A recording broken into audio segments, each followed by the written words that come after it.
right or left, whatever way your screen looks, that is the mysterious, the elusive, the very rare Stephanie Smith. And I don't mean to introduce her before our special guest co-host, but it appears that she only shows up when we have Griffin. Hey. So that's how special our special co-host is, Mr. Griffin Sandberg. With ScreenPilot. But before I get there, I can't tell you, but I wanted to introduce you. I had this whole cool introduction until Stephanie came in and just made it all go upside down. Was the man that lived, because you're the only one I directly know that went through COVID-19 and survived. So it's like, Griffin Door. I'm wondering if you speak Parso tongue. I mean, what's going on? Absolutely. Been training for years. I'm not the expert on COVID. It's come up a few times, and honestly, the story that I want to give to everyone is that if anybody out there goes through it and wants someone to connect with, I'm more than here and happy to connect with anybody, because a lot of what you need throughout of it is just peace of mind. Don't tell your family. They start sending you articles like 24-year-old in perfect health dies 3 days later. It does not help. And then you go, is that chest pain or is that anxiety? What's going on? Yeah. But what you told us this was just so offhanded. It's like, I went to the grocery. I had COVID-19, was in the intensive care unit. I'm like, what? Yeah, I know. It's kind of I treat it nonchalantly now. And I think it helped a lot with kind of in bouncing back as quick as possible. Still have breathing issues. They have me on albuterol. We'll have that checked out, once things blow over. Right now, there's no way to get in and get any kind of chest scan or anything like that. But the further I get away from it, the better I feel. It was quite the trip. And I guess, the only note to people is that, note a lot of the stories that you read that are scary are very much outliers. It is absolutely a scary thing, but the stories are outliers to the majority of the data that people are able to recover at home and bounce back. So I say that to anyone who is fearful, anyone who's out there in groups right now. It is very scary. Stay inside, please. Wish we could convince more people of that at that particular point. But yes, no, it's a pleasure to have you as our special co-host. Also with us, Mr. Dean Schmit, by the way. I think you know Dean, don't you? Or if not, Dean Schmit, Derbysoft, Griffin Sandberg. Pleasure to connect here.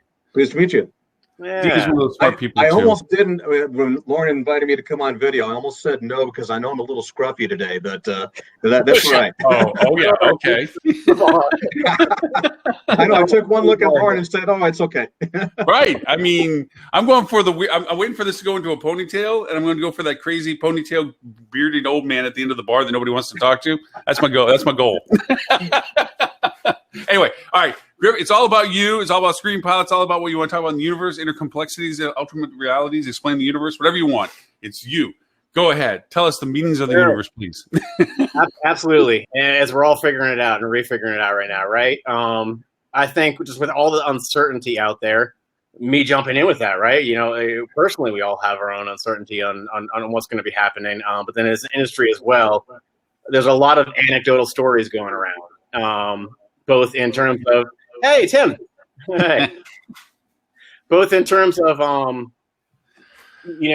is happening with the world and COVID, but then what is happening in the industry as well. A lot of it seemed, for the first couple of weeks, it was understandable that it would be all anecdotal. But now that there's been enough time behind us, what we're trying to do at ScreenPilot is give our clients and the industry something stable to stand on. So we're obviously, data is the backbone of everything that we do. So we've been diving into as many different data points as we can to figure out not only what's going on right now, but what is the guest sentiment around traveling again. And a lot of that, there are different studies that are out there. A lot of stories are out there. There's still some anecdotal that comes in, but there is some hard data that we can base things off. So right now we have, if anybody afterwards wants to check out our content hub, I know there's a lot of different COVID resource centers that are out there.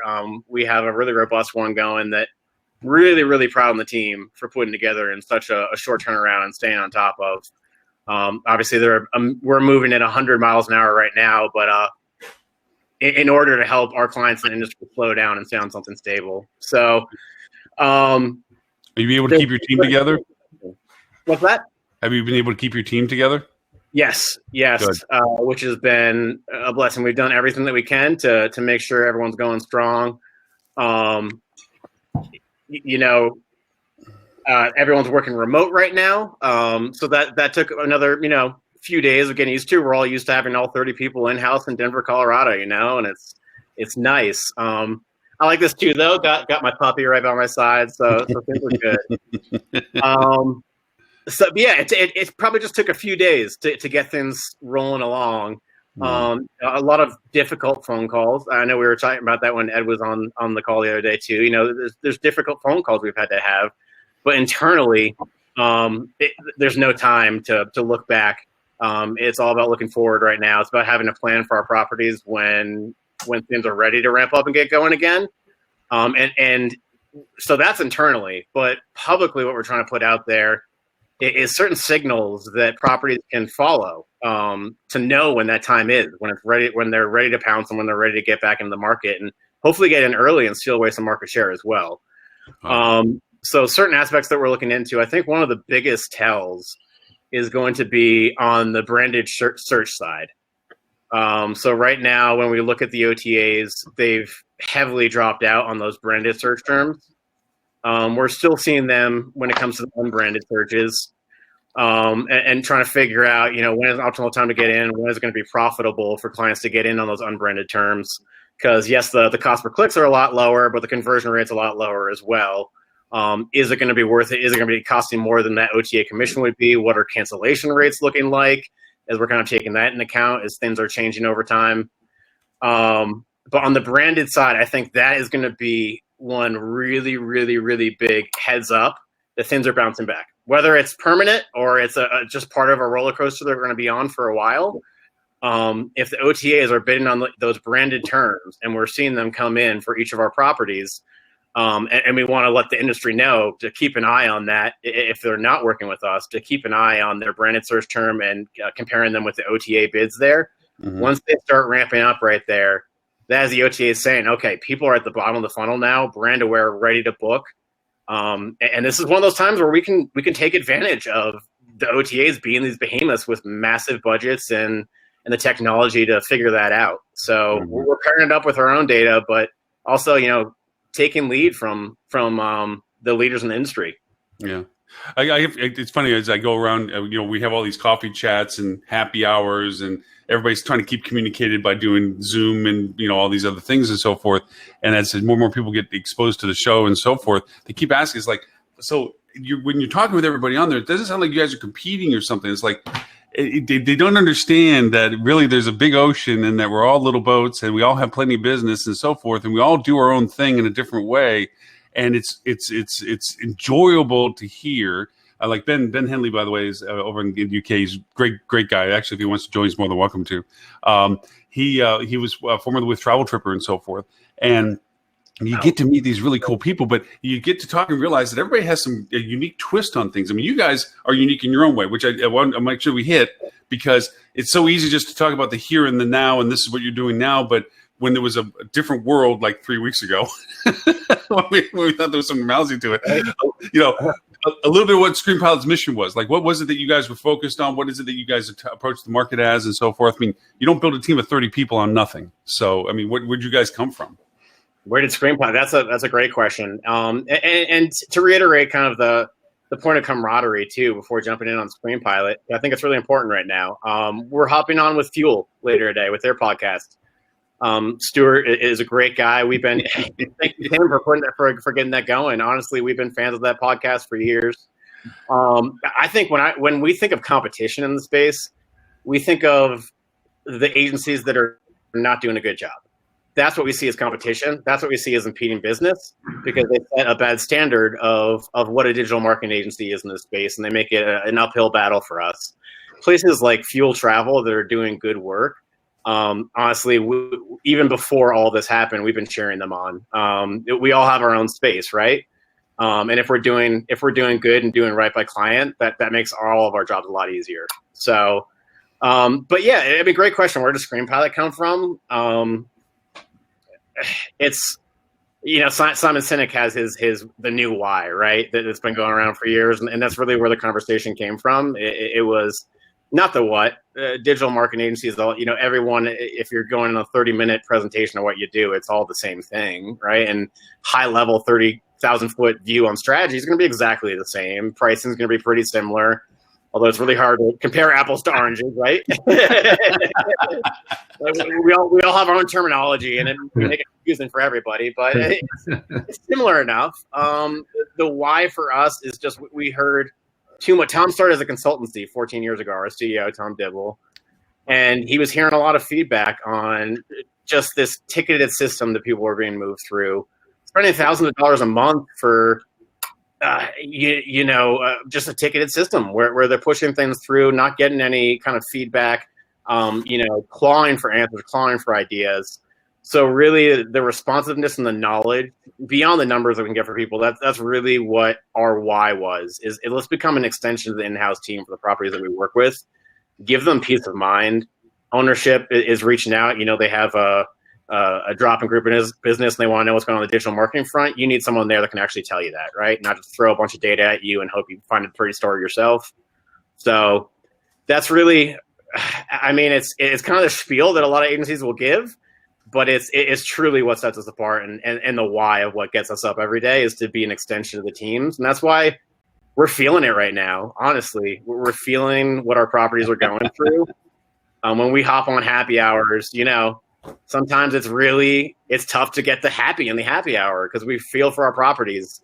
A lot of our candidates have been here for years, weekly connecting with these properties, and it's tough, but it's what gets us up in the morning, and that's why we're here. So, well, I have to give you a compliment also on all of us. In collaboration one way or another. I think all of us in the conversations have been trying to be as helpful with everybody as possible. But you've also been as open as everybody, like Stuart and Ed and Tim and Stephanie. We've been sharing our best practices together. It's not like we're saying, "Oh, I can't tell you that. That's what we do." No, it's like, "Hey, what can I do? What can I help?" And that's been probably one of the greatest joys out of all of this is that I've gotten to know you better. I've gotten to know just all my friends better from a business perspective. Where it's nice on the show to hear perspectives of how they approach things, but then it's also nice to have to dialogue about specific things and hear honest answers, not elusive. Well, that's our thing we do and things like that. It's been really a joy to get to broaden that. And that's why I like Ben so much also. Stu's that, he has kids crawling all over him, so he can't join us. But one of the other guys that just candid people, Dean's been fantastic. He's been feeding me wonderful metadata. Thank you, Dean. I've got some fresh data for you, by the way. We'll get to that. Love data.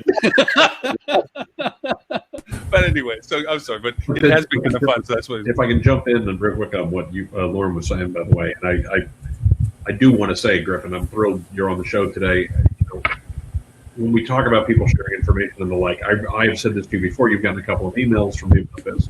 The resources you all have put together as your content hub for this crisis, I think is the best done one I've seen. There are some other very good ones out there, but you guys are just crushing it in terms of the kinds of information you're putting out there, the quality of information you're putting out there, the right tone of the information you're putting out there, and frankly, the way it's organized. It's really easy for people to get around and get useful tips of what they can be doing now to set themselves up for success right now and success as they go forward. So it's a really great thing to see, and I just think you guys deserve some really public kudos for that.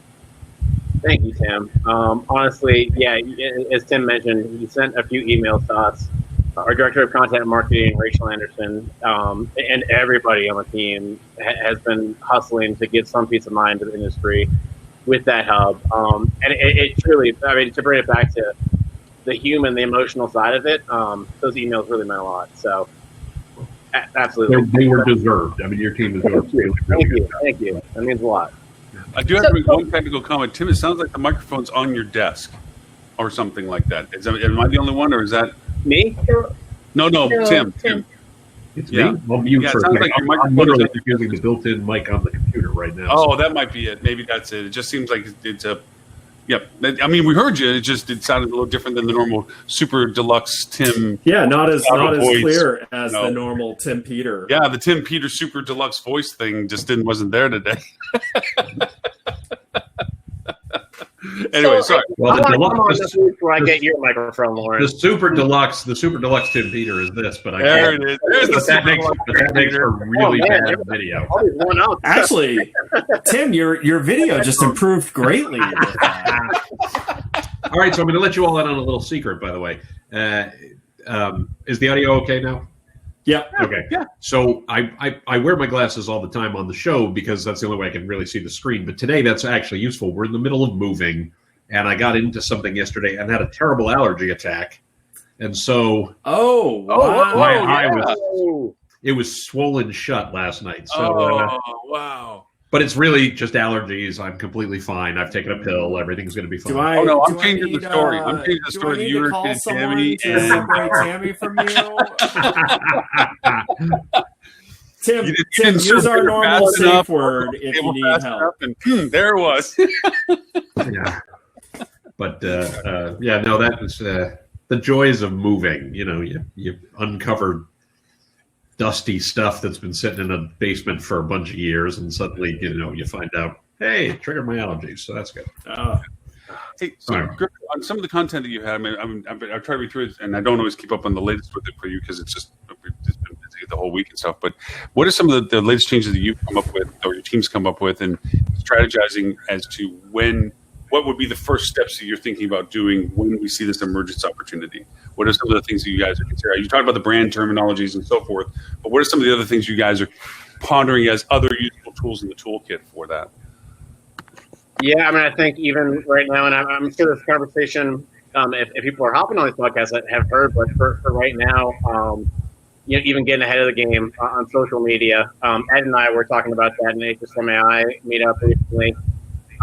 We don't have to think that far out. Right now, Facebook's user engagement is up significantly. It's not great for them. They have a lot of, their stock's not going to be great because the advertisers are dropping off. But in terms of an organic way of connecting with people, there's a lot of opportunity right now. And a lot of people are, I was reading, does anybody follow Scott Galloway, Prof G? Yeah. Love that guy. He's like the board game business. He's fantastic. But he put out a report recently that was showing, how heavily desktop traffic is up right now as well. So that kind of keeps us in mind on what kind of layouts, what kind of creative, what kind of conversation we're going to be looking for on social media, and also have an understanding that, with our independence, we could be harnessed in a good place when people are ready to book, because that is the device people are booking on. OTAs do really well on mobile, but with the process that you have with most, independent properties and the websites and the booking engines, it's still desktop where a lot of people are coming in from. So it's a bunch of the conversation right now is stocking that pipeline as much as you can and having that brand awareness out there, that once people are ready to move down that pipeline, your funnel's full. If we're seeing it from a sales perspective, right? It's hand in hand with marketing.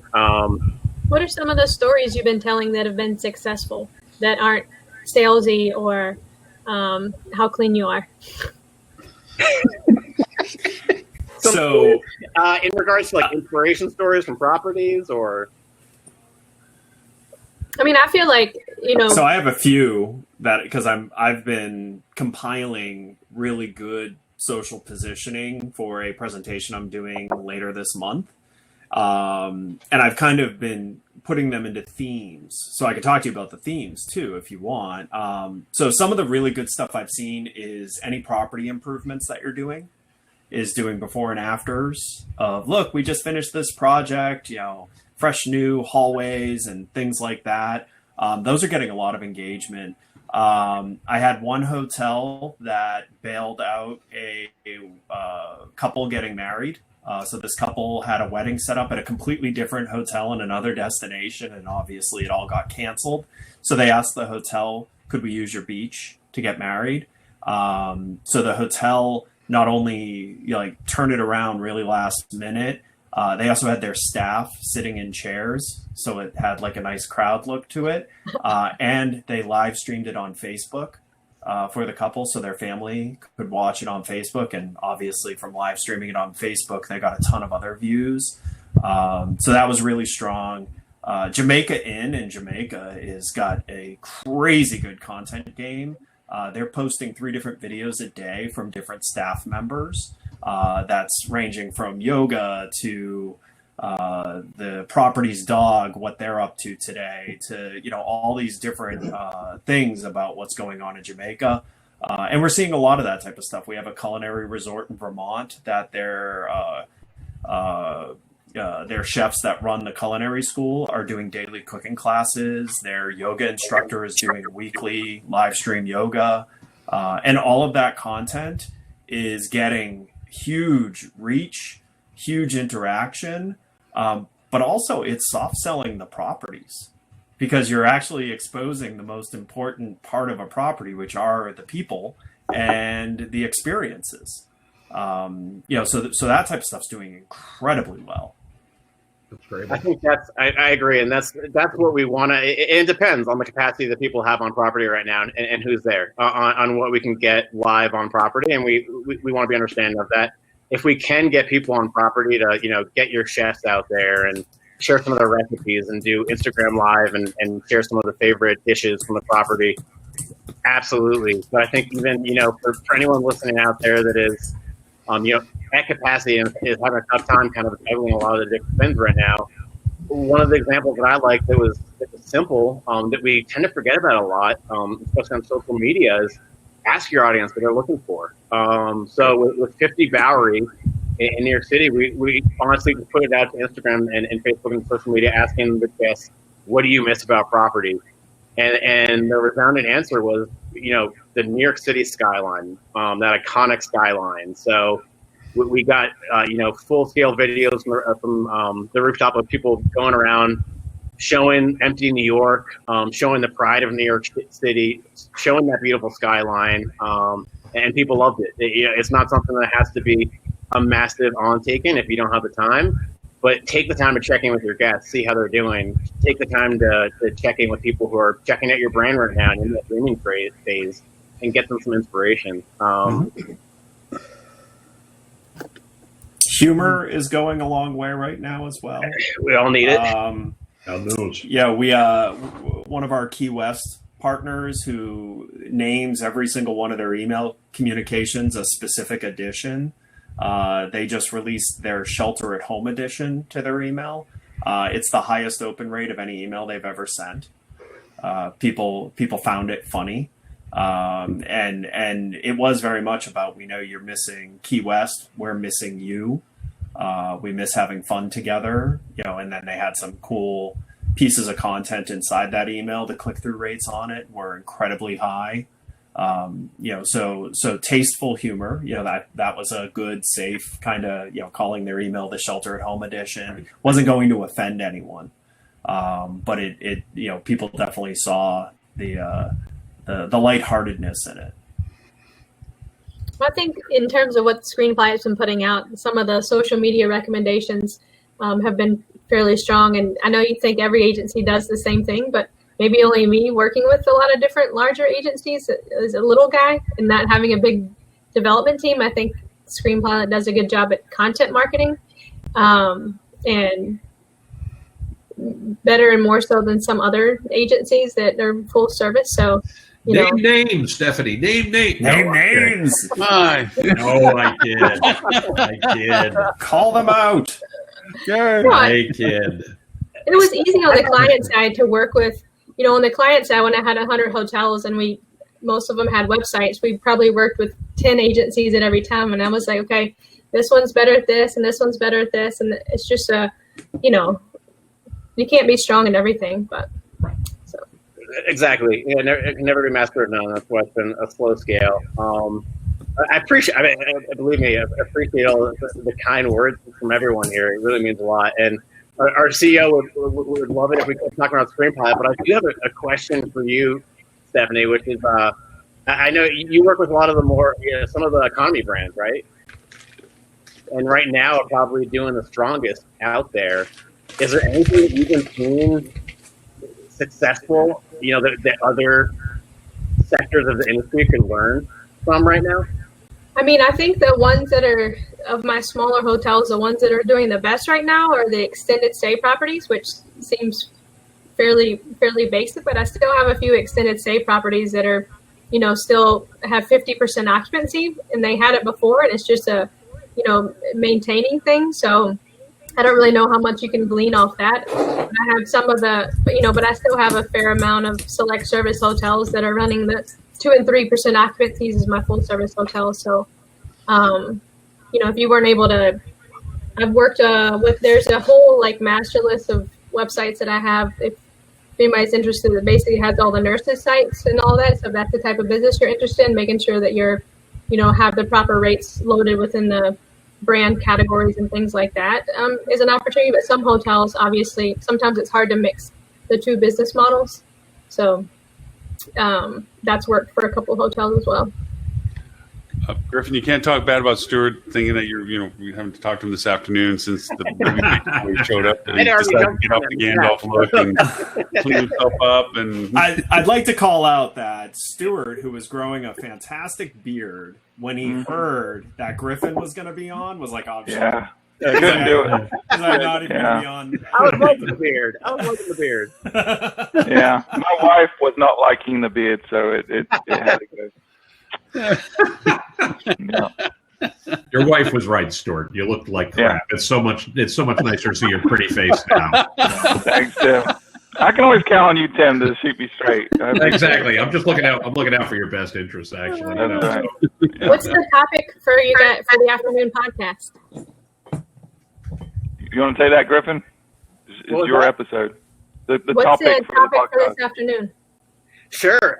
Actually, I'm going to have Alyssa Larson, our director of paid media, on the call, and we're going to be diving deeper into the aspects that we kind of started the call off with of what kind of signals we're looking for. Really, the general theme of it is going to be, investors are looking at the stock market right now, looking for their signals, looking at the VIX, seeing what the volatility is, all these different factors they're looking at. We're trying to figure out what signals ownership and people on property can look at right now that will make it profitable to get back into the market on the paid media side. So Alyssa will be there and jumping in and taking a deeper dive on those aspects. I think Alyssa's with us, actually. Awesome. If she wants to join, Alyssa, you want to join in and chatter with us? Or you just want to sit off on the side and make funny faces at us? You can do that too.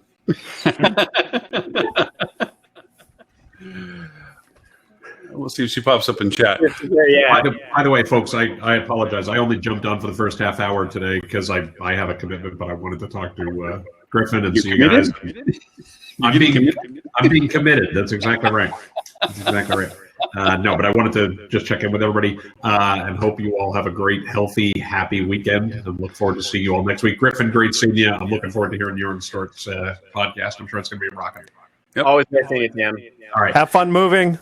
Yes, I won't be here next week. I will be in the thick of the move next week. So and make sure you start doing it a little faster so you don't miss that backhand. Yeah, exactly right. All right. Cheers, folks. I'll see you next week. Bye, Tim. See you in 2 weeks, rather. 2 weeks. Yep. Going back to what Griffin was saying earlier about watching some of the metrics out there, particularly with your SEO and your paid search, it's really important because that speaks to why you don't want to shut all that off. If you shut all of that off, now you don't have any metrics that you can monitor, and you don't know, you can't see that. So even if you leave it active in a very low spot, you're going to get better data, have historical information, be able to watch the trends. Exactly. So I mean, that's the conversation with a lot of our clients right now. People that wanted to go from lights on to possibly shutting off was, okay, but we still want to be able to compare and contrast what the OTAs are doing on certain bids that we have in there. Let's keep it at the bare minimum. It can be a few dollars a day, but let's keep that data alive so we can keep you on top of things and tracking that volatility. Mm-hmm, mm-hmm. By the way, did you all see or hear about Expedia's strategy on this? How they're watching the demand of search terms, and they're actually going to wait 5 to 7 weeks after those start to show up before deploying spend again. I know they were monitoring. I saw that they were talking about that. I didn't know they were going to pause, though. They're waiting 5 to 7 weeks is what I was told on another call. Once they see activity hitting a certain point in an area, they will wait 5 to 7 weeks before really deploying their spend into that area again. And I thought that was interesting because I know there are going to be people out there that are going to be watching Expedia's behavior before lighting up their behavior, which potentially now is problematic if Expedia is going to pause 5 to 7 weeks. And part of the conversation I had with the person that was telling me about this was part of the reason is they don't want to have to rebuild their ad messaging, but they also don't want to be insensitive. That's the optics, right? But the reality is they don't have the money to do it. Yeah, and to me, I think they were financially struggling before this. They were already planning on laying off 3,000 people. I mean, they were in dire straits because of the way Google has made changes. This is great. This is the best thing that could happen, especially for independent hotels, because Expedia doesn't generate any demand for a specific destination. So Right. all they're They doing just by steal it. not paying is they're filling in, or they're driving up the cost of advertising. So don't wait the 7 weeks that Expedia is. This is your opportunity to go in there and grab cheap advertising. So that's great. Ben threw in a question into the chat. How about looking at the memberships of audiences across advertising networks? For example, how many people are members of GDN audiences with intent to travel to New York City or like an Admiral equivalent? Is anyone else getting wicked feedback? It's echoey. Yeah. Unless Ed talks. Is it Ed? Is it me? I don't know. Because you don't echo, but everyone else is echoing. Because I'm amazing. We only want to hear you once, Matt. Everyone else has two trips. Yeah, it almost seems like somebody has maybe their speakers on and it's picking up the audio twice. Right. I'll turn mine way down to make sure it's not me. Does it stop? Oh, it was Loren. Oh, nope, still there. Still going. Okay. Yeah. Sorry. Huh. Ed, it's you. I swear. It could be me, but I'm not echoing. So how could it be me? I have myself muted. You're the But anyway, that is that point because I'm doing the same thing with monitoring tools like brand mentions and Awario and so forth for clients. I'm literally looking and monitoring keywords and search terms and comp set in market as to what people are looking for to see if there's a uptick or swing as to their interest, and then also their date interests. We're still pulling that data off of the websites where when they're looking even at the hotel, whether they're booking or not, we're still pulling the dates of interest to see how far out they're actually inquiring as to if they want to stay. No real correlations yet, and not enough volume to really say that something's showing up on the scope. But we're trying to make ear to the ground to make sure that we're not missing that opportunity, that we can catch onto it early. Because our strategy is to go for the big words, the big fat words fast, and then have a threshold of cost per acquisition threshold, and then as soon as we hit that, drop down to a lower tier of the next set of big fat words, and eventually, settle back into our normal pipeline strategies. So, I think the hard part though is so many hotels that are closed haven't determined what their reopening date is. So they've changed them 4 times. Yep. Yeah, and I don't think it's me. And when we looking at the metasearch perspective that I have the data on, this is some of the data that Loren that I was teasing earlier. It's just insane how cheap everything is right now. If you can do anything at all, it is ridiculously cheap right now. And just to give some context behind that, I've got a group that we work with, about 300 hotels. Obviously, I can't name names, but it's a fairly sizable group, global. I'm getting on Google about a 20-cent cost per click and hitting about an 88% impression share. That is insane. So this particular group, we spent about $95 a month to date and have generated $11,000 in revenue. I mean, those numbers should never work that way, ever, but they are right now, and so it's a great opportunity. Yeah, we're seeing the exact same thing for the folks that are open. I mean, we're getting 2,800% ROI on Google Ads for a lot of folks. And we're also seeing you can pull a lever. There's this weird phenomenon. We've been experimenting with running YouTube ads and then monitoring the volume of branded search terms. And you can definitely see that it's moving the needle if you turn it on and off. So running YouTube ads to create demand, because media consumption on YouTube is through the roof. but it's super cheap to run and get some impressions, then people are hopping over to Google and typing in the brand name, and you can capture that for pennies right now, literally a few pennies in a lot of brand terms.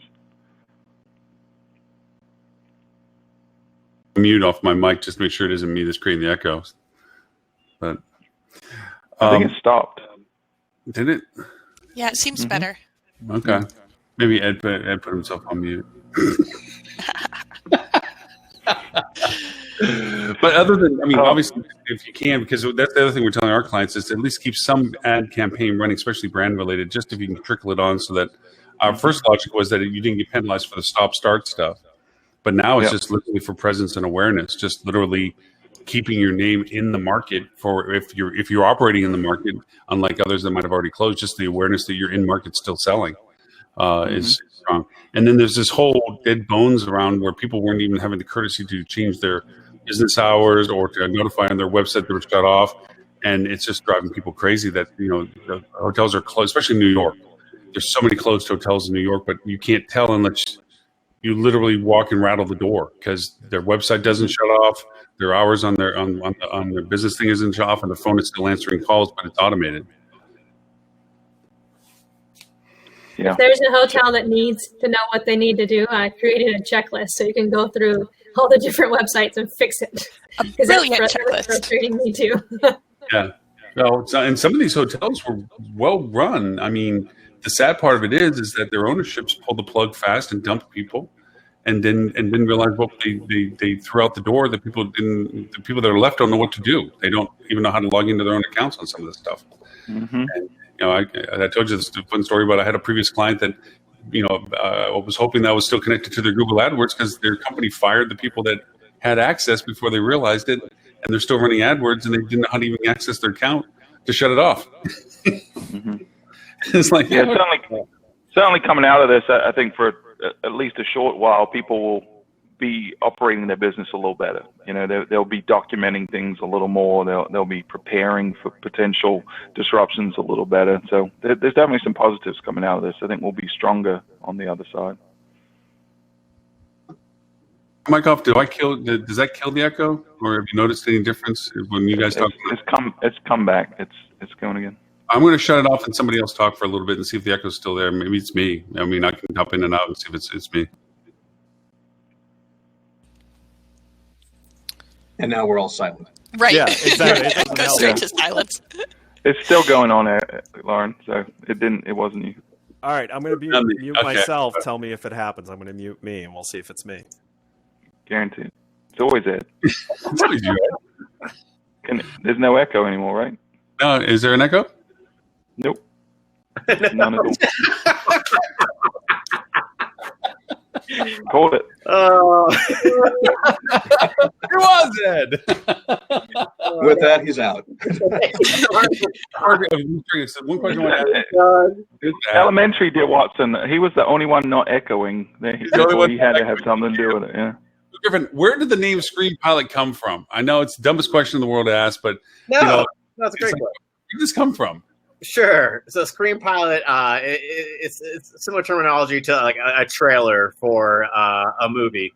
So basically, the concept is that you have 30 seconds to capture someone's attention. When you look at websites, you have 2.5 nowadays, right? So, but starting 14 years ago, you might have had 5 seconds. So it's really just talking about how you can get as much out there about the brand to pique some interest. We're not talking, ScreenPilots or trailers from these days where you get the entire movie in 3.5 minutes. It's the quick kind of pique the interest. Okay. Now, any other data points that you guys have that you want to share that were interesting to kind of share with the audience that you've compiled? Sure. Yeah, I think personally we'll be diving a little bit more into some of the data with Alyssa on the podcast later. I think honestly to kind of look back at what we were just talking about with Expedia dropping out right now, been interested to see, and this is in the last few weeks as we've been tracking the OTAs, I've been seeing some pretty heavy competition from Booking.com, seeing them come in pretty high in terms of share of voice. compared to the other. The ones that just asked for a bailout from their country, exactly. And then this morning that news comes out. So if this isn't a day-by-day world that we're living in right now, that's another example right there. But yeah, I think that's kind of the most pertinent today, something that we want to dive into a little bit more and keep eyes on and see what kind of share of voice might open up. I don't know what that spend is going to look like if they're putting their hands out for government assistance right now. So, right. Well, yeah, and Google. Someone from Google told me recently, they're getting ready to do the credits for Google Ads. Someone from Google told me it was only going to be smaller businesses, that they weren't intending at this point to give those credits to the people that have spent gazillions of dollars. No, because they want that money. They want those businesses to go raise debt because they can. Sure. So Google can get that money. Yeah, they hope so. Yeah, but that was interesting because when it first came out, we thought, oh no, here we go. The Expedias and the Bookings of the world are going to drown us out again because they're going to get these massive credits. But at least one source that I've spoken to said that is not the intent. So that's another good thing. Yeah. Well, echo something you said earlier, Griffin. It's preparation. So you're talking about the sort of fact that small business will have the opportunity to be able to get into the market and have a voice should they choose to do so. And here we have two worst scenarios. One, most of the teams don't have team members to do this and facilitate this to begin with, so there's nobody even like that candle. And then the second of it is, even if they did, they don't even have the time and the wherewithal to know how the landscape has changed as to what they should be marketing as. So even if they tried to just flip the switch on their old campaigns, it's like trying to run a Pinto in a NASCAR race. It's not going to make it. It's going to be a whole different ball game now, and they're not going to be prepared for it. So, if anything, what you're saying, Griffin, is so true. Is like this is the time to be tearing this apart and looking at what you need to have as a strategy build for your first step. What is it you're coming out of the gate with right off the bat? What are you planning for? So, yeah, and I'm sure we've all had these conversations with each other and with clients right now, but would love your feedback on some of it is, like I said, we're doing all we can to help people stand on some stable ground with the data. There will be a lot of subjective and anecdotal still at this point, kind of looking at markets ahead of us and seeing what's happening. Have been interested to see, I was on the ILC Instagram Live the other day with Ben Pundle from Edition, and he was talking about F&B making the strongest comeback in his Shanghai property. I've seen conflicting reports with other mainland China markets, but that's what the story was from them. And so, how can a property harness that type of traffic that's going to be coming in first and foremost, where people are feeling the most comfortable to come back to? So obviously it's going to be the drive market, right? We're seeing TSA entry points just drop and drop and drop. But we are seeing that occupancy hasn't hit the same low that it has in a lot of other countries. And we're trying to figure out what those factors are, because obviously there's the factor of healthcare workers staying at a lot of these properties. There's people in quarantine. But are there people that are stir crazy, and is the drive market there at this point too? And how strongly is it going to start coming back, and when? Occupancy is one thing that we're looking at. We can't just look at the TSA entry because it's not going to be that flyback market. So many different things, but how are we going to harness the power of that market? Because we have as much data to go on right now as possible. There still is some subjective, but that's what we're really gearing up for. Is that's going to be the first kind of comeback, and how can we harness the power of that in as many ways possible? Mm-hmm. This is probably a question combined between you and Stephanie a little bit, but one of the articles that Robert gave us generously was that combination article where there's going to be these very unique mergers coming out of all this. Twofold. One was that a lot of brand hotels might not come back as brand because they won't be able to actually afford to be that anymore. They might restructure themselves. And then the other aspect of it is that there might be a lot of, I got enough money to add to your money, that we can together maybe do something with the core hotels that we have. Or just, do you see some of that potential shifting for how you're planning what you're doing? Because to me, that seems like the whole competitive set that we're used to for our clients is going to change, because not a lot of them may emerge the same way or be completely different, or what? What do you guys think? Some of the prior conversations we have had about, how do you treat your customers, and people are going to remember that. I think the same thing is happening with owners who have, at least from my side, that have different brands, and different brands are helping owners in different ways. And I think it's very I think that a lot of owners are going to remember this time frame in terms of which brands were able to, look at the individual hotel owners that are carrying all the majority of the weight with debt services. And I think that's going to go a long way in terms of either how they change their next hotel or who they choose to build their next hotels with. Are you going to name names, Stephanie? Tell us who's doing it well. Come on. Not. You can contact me offline and I'll tell you who the bad guys are and who the good guys are. I feel like we've already kind of got an idea. From Stephanie's inbox just started filling up with Surprise emails. us. Surprise us with one that's doing it well. How about that? Yeah, there you go. From an owner standpoint, Best Western was one of the first ones to come out of the gate and, Paul's franchise fees and whatnot. And they did it much sooner. It took some of the other bigger ships a lot longer to find ways that I feel like wouldn't hurt their purse as much. But Best Western, I think, did it quicker and faster and better than the other brands. I know what one of the big ones that I was supposed to say, but I think from an owner standpoint, they've done it the best. Yeah. So any prognostications, Griffin, as to timelines that you think about? Like when do you think you'll be able to put the strongest foot forward time schedule-wise? I mean, just anything that you think is like, oh, October looks like we might have a chance to really crack at it, or September, or not until 2021. I mean, like you said, it changes every day, and it's a harmless question because it's going to change tomorrow anyway. So, completely, it's true, right? I mean, we're preparing on the most immediate bounce backs, right? And like I was saying at the beginning of the call, we don't know if it's going to be a V-shaped bounce back or if it's going to be this roller coaster we're on, more likely for quite some time. So we try to see as immediate in the future as possible. Right now, kind of looking to markets ahead of us, there should be a bounce back. And kind of the signals are pointing towards that as we look at some of these search terms, like slowly, but at the same time, we didn't have as big a drop off in occupancy as these other markets did ahead of us. So, I mean, at this point, there are so many factors. We're taking it a day at a time. We don't really have a prediction on when things are going to be going, but we want to have a loud enough voice for the industry, and easily enough, for our clients to let them know when we start seeing these signals of it's time to pounce. You got to be ready to go right then and there. Yeah.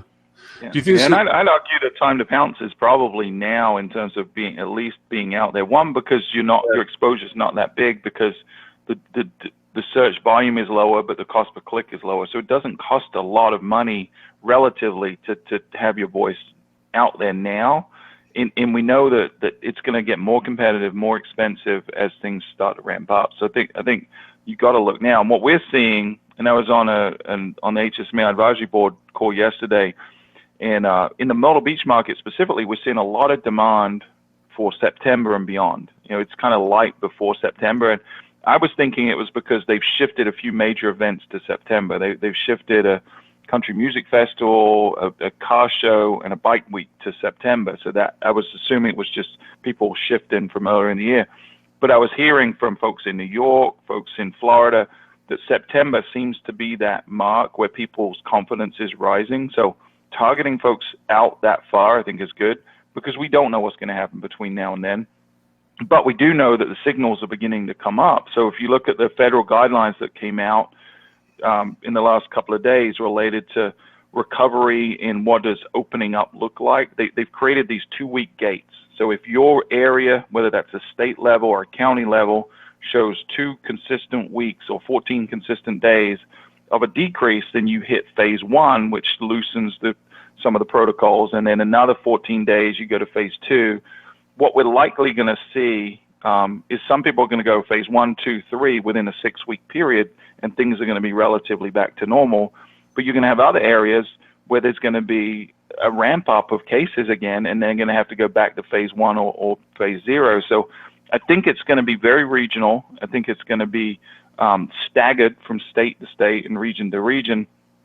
But what America has, which I think is different than other markets, and you just kind of alluded to this, Griffin. If you look at the STAR data related to China never, it dropped out a lot lower than the US. I think it dropped down to a very low occupancy, and even now it's only rebounded up to about 30-40% occupancy, and they're 6 weeks ahead of us. But the US is kind of sitting, and it's plateaued for a while, for a lot longer than China did, but it's sitting 10-20 points up from where China was. So I think there's a resilience and a confidence and a FU kind of spirit that the American traveler has, that the Chinese don't, that the European doesn't, that's probably likely to be in your face coronavirus. We're going to go travel regardless of what you think. So I think psychologically, America's likely to rebound a little bit more aggressively than some other markets. But I'll say that with the exception of very dense tourism centers. So anywhere where, well, I mean, like I'm thinking New York City. I'm thinking they're going to have a hard time coming back. I'm thinking Orlando is going to have a hard time coming back close to its normal demand.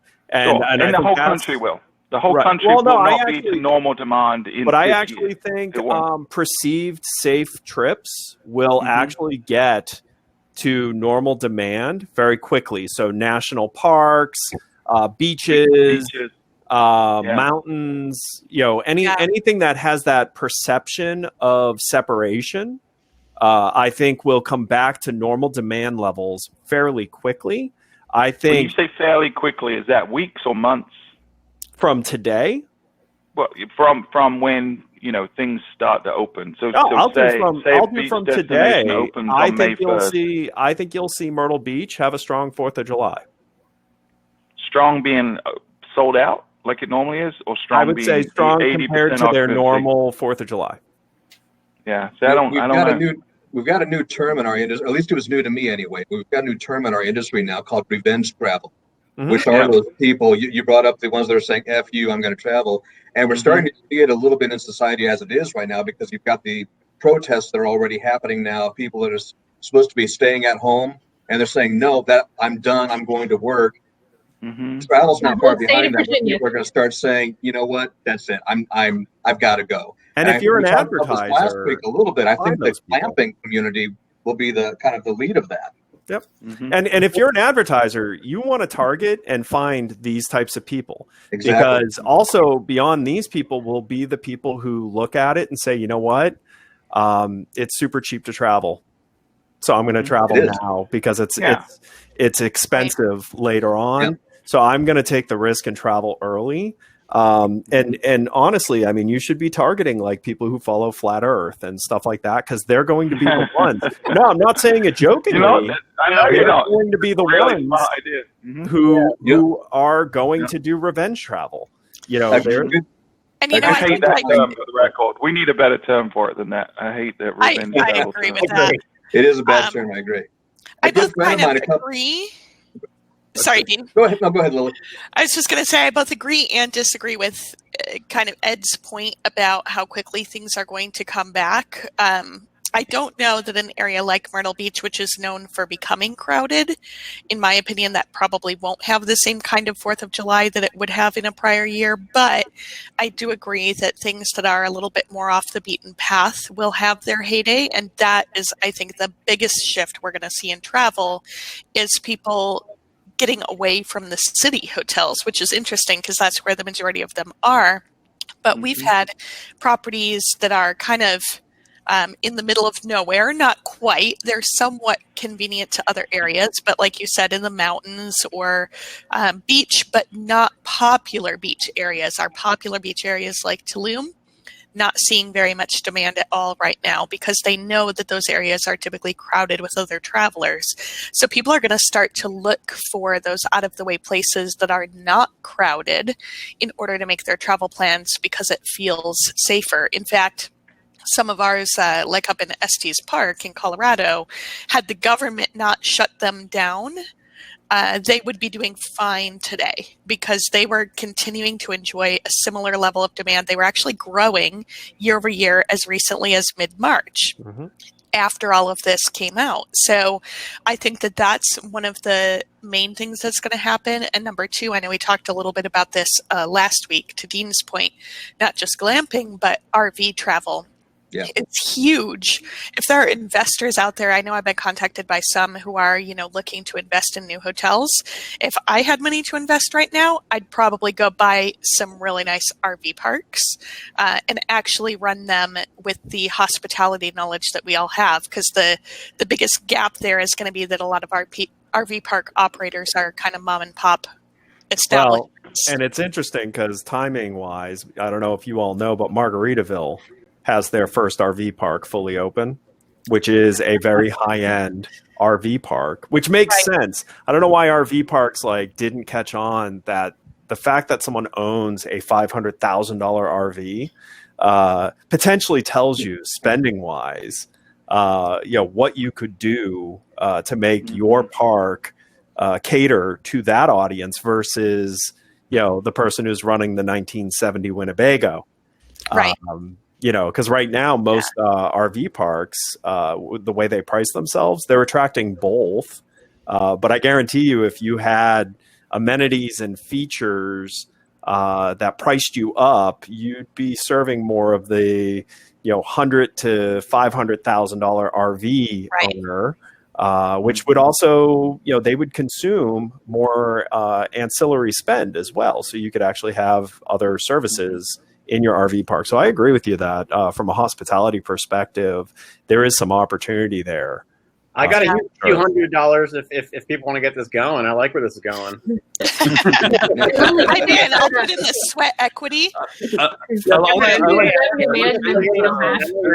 Combination of Revengers to Revengers. New time for Revengers. Yes, I like that. Yeah. I think my personal opinion is it's the revenge portion that I don't really like. It just spins it very negatively. Yeah, more like that's spoken like the person who spends a lot of time figuring out how to maximize how much they can charge a traveler, and you don't want to be seen as a revenge revenue manager. Actually, it's less about the optics and more about the fact that I'm optimistic and positive. Yeah. But as always, also from that optimistic perspective, a good friend of mine is early February when this was called, kind of all on the early onset of it, and he went out to the Garden of the Gods Resort in Colorado Springs and had the place to himself. Oh, wow. So imagine that kind of an experience where you can go someplace like that and just own it. Yep. I mean, wow. That property is so beautiful. I love that Colorado's coming up a lot right now. I've seen it, both subjectively, but also from the data that Google, when Google was sending out to the government, how they were tracking users, people were flooding to locations like that in Colorado. Everybody wanted to get away from each other, and ironically, we're all ending up in the same place. Same with Washington. One of the challenges I think that is going to occur in early release of certain areas is I have a feeling that everyone in New York and New Jersey are dying to get out of New York and New Jersey, which is actually problematic because that potentially is going to cause hotspots to flare up. Well, it's going to be kind of fun. Maybe some of the old haunts will come back, like the Catskills and things like that were the proximity location destinations for people out of the city, back in the day that have long since been overpassed. Or, they're still busy. But I don't know if I'd say they're overpassed. I work with quite a few hotels in that area they're still that busy. sell out 2 years in advance on peak season. So I would say there's still. I used to go up there as a server when I was a former waiter. I used to follow the season up there. But that heyday is different than the days they are now. It was way busy. I'm pulling my age out, saying it was way busier than it is now. Absolutely. When all the first cases in Florida, the coronavirus cases in Florida were all the original defined cases were mostly people from New York and New Jersey that were trying to escape and decided to come down to Florida. Well, it's even, the Hamptons kind of struggled right at the beginning of all this because people who, they go to the Hamptons during the summer, they live in the city part of the time, whatever, they were all flooding to the Hamptons, even in their, personal homes that they would own out there. And the Hamptons was simply not set up with the infrastructure to handle that. So I think that, regardless of the hospitality element of it, we're going to probably see a little bit more of that. And I think we're also going to see a broadening of the gap between the wealthy and the not so wealthy, because those who had the cash reserves, excuse me, to withstand all of this are probably going to look for even more exclusive destinations and be like, I don't want to be too close to the general public. I need to have this resort all to myself. We saw an article about that, I think, last week. But then there are going to be those who are completely tapped out, and as much as they would like to, can't travel at all right now because they simply don't have the money. So I think that's going to be really telling to see what happens with that. But I really think that we're going to see a complete divergence. And from a data perspective, I'm hoping to see more data sets that are broken down by income level, because I think that we're going to see such a dramatic difference in behavior that if we try to put everybody into one survey, those who have money and who have not, we're going to get a bunch of muddled data that's really of no use to anybody. So I think it'll be interesting to see if we can come out with some good data sets about those who have the money to travel and those who don't, and how they diverge. I agree with you on a lot of those points, but some of the things that are actually going to be interesting to look at here is there's going to be some lumpiness in how income works. And where I say lumpiness is you're going to have a lot of the, unfortunately, it's the ones who always get beaten the worst, is middle class is going to get beaten up worse here. But you're also going to see some lower income temporarily pushed to a slightly higher income because of the benefits packages put out. Especially when you look at like states like Florida, which have a despicable unemployment rate. State of Florida unemployment is almost impossible to get. First of all, and it's always been that way. It's by design, but it's only $200 a week normally, and so with the $600 a week thrown on top of that, that's actually going to make a difference for an entire part of the Florida economy that is the living, poor. I mean, it's a huge issue, especially because of the hospitality industry.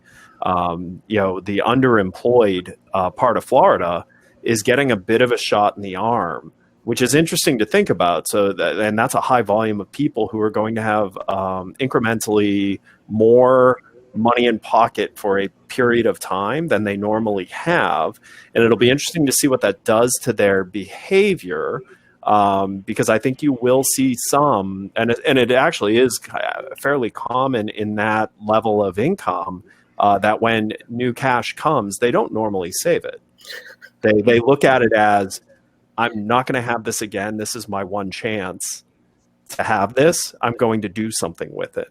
And they will end up spending it some way or another. I wonder how much of that will go to travel. Mm-hmm. That was very carefully worded. Thank you. Give you credit for dancing through the landmines. Thank you. But you're touching on something really interesting, right? Which is the playbook for your advertising strategy needs to be thrown out the window, because we're going to see shifts, both people coming down, the people with a higher income level looking to save money. We're going to see people like you're talking about that are going to fly up a little bit. So your demographics are going to be different this year than they've ever been before. So who you're targeting and why you're targeting, but from an income level, from a geography level, are going to be very different. You're going to see more people likely to travel closer. They're not going to go and travel 20 miles or 20 hours necessarily. They're certainly not going to fly. They're going to start by going on short weekend trips nearby. But then on the flip side of that, there are going to be people that you typically would have flown somewhere to a different city destination that may now be willing to drive longer to get to somewhere they perceive as safer. So you've really got to keep an eye on your data and your demographics and see what shifts are happening so you can capitalize on that with your advertising. And I got to say, it sounds tongue in cheek and it almost sounds evil, but the COVID deniers understand they're going to be opportunistic in how they plan their travel. Targeting them is worthwhile. Targeting the people who think, because listen, I'm on endless amounts of sites of people talking about behavior and everything. And up until the cruise lines were completely shut down, there were COVID deniers in droves buying cruises for the following week because of how cheap they were.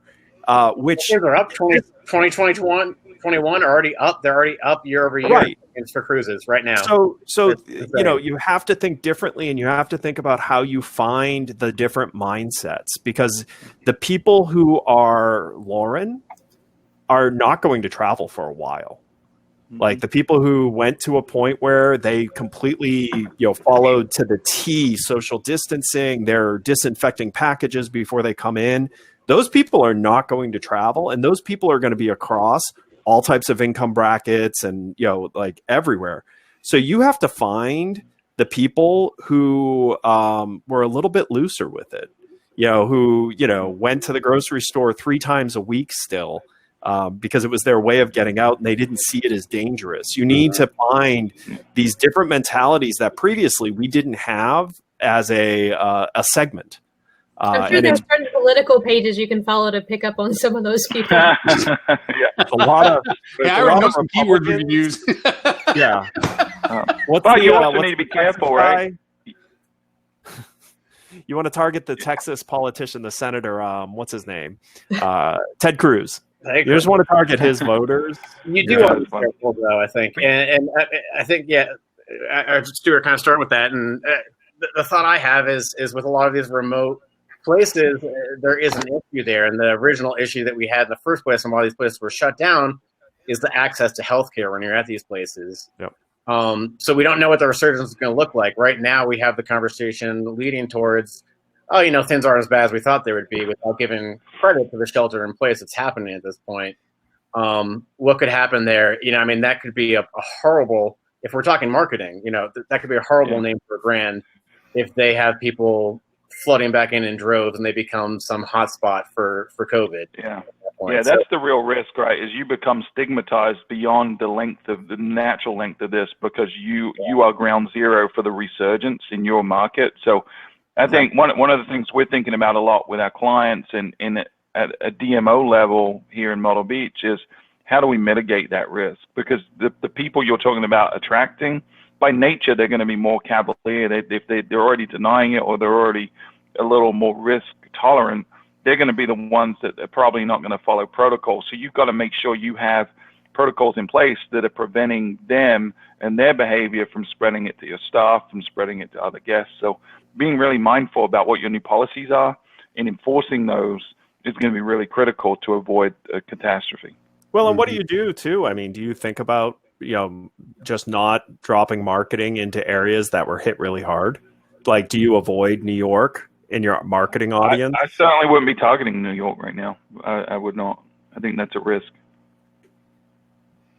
Good point. There's also, and I don't know whether it's going to be I think it's probably going to be a later thing than an earlier thing, but aspirational travel might be, the scare that this created might make people realize whether, that they should take that trip that they never took. Not maybe right off the bat, like people like me, I pointed out, because I shared with Ed the fact that I went to the grocery store for the first time in a month and a half and wore a hazmat suit, but that's just me. And you've been taking you were already every wearing hour a face mask before it was cool during travel. So. Well, I wanted to borrow the Darth Vader helmet from Stuart, but he wouldn't ship it. So, but then at the same time that he was doing all this, he was also hugging everyone at the Navis event. Loren is just one big oxymoron. At least put the oxy in front of it. Thank you for putting I could have shortened that sentence. But I think that some people might be, when they finally realize and get through all this, and there's some sort of level of normalcy that clicks in their head, they might make that long aspirational trip. They might take that effort to go over and say, hey, I'm going to go do that, because if anything was learned from this is that it can happen. And so go off and learn. Yeah, Griffin, where are you going to go? Anybody lose his family or anything like that. Where am I? Griffin bought it, so you need to travel. Straight back. I was actually going to say, speaking of morons, I am. It's a great ending note. No, but I'm 9 minutes late to a meeting that I was supposed to be in. Whoops. So, speaking of morons, internally, I hope they're not watching. But I'm gonna get going. This has honestly been a great conversation. I've really enjoyed chatting with y'all.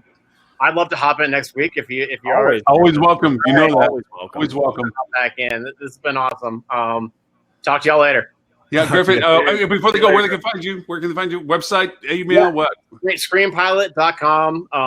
There, right on the homepage, you can be linked out to our COVID-19 resource center. All split out from inspiration to data to whatever you're looking for that day, so you're not kind of inundated with all the information. Whatever track you're trying to go down, we'll have it for you there. I'll put the link on the show notes for everybody so they can go see your information data and stuff like that. I have the link up, so I'll put that in there too. Okay, in the main website right there on the drop off. But all right, talk to you Griffin. Griffin, thanks for joining us. Later, Griffin. There we go. There. And you can also find him on the Fuel Hotel Marketing Podcast. Yeah, he's going to move. He's going to step on up. He's slumming with us today, but he's going to be going to the high level with you tonight, this afternoon. That's but funny. hey, you're not the only podcast in town, Mister. We got ourselves a revenue management podcast from a super cool revenue management expert in the field person. Not naming names, begins with an L, and it's not me. That's a nice workaround to not name names. Yes, and actually episode 2 is up where we featured the brilliant Stephanie Smith along with Catherine Baker, who's my partner over at Think Up Enterprises. So if you're still struggling with how to close your hotel or you need help tracking down those websites, that features Stephanie's checklist and some additional thoughts on that. And episode 3 is in editing right now. And I have to give you a compliment, Lily. Both episodes, I've listened to them in their entirety, unlike Stuart's, which I kind of listen to even when I'm on it. Especially when he's on it. Especially when I'm on it. I don't even bother listening if I'm on it. Yeah. But no, real solid content. Really, really good stuff. Thank you. I'm actually going to try to push it around. Like I promise you, it's not my podcast, but it's such a great podcast. I want people to make sure that they know it's out there because you're still getting indexed on some stuff. I don't think you're still on iTunes yet. It takes forever to get iTunes to freaking lock in on that. Yeah. But I'm sure like everybody is launching a podcast right now too, because, nothing better to do. Right.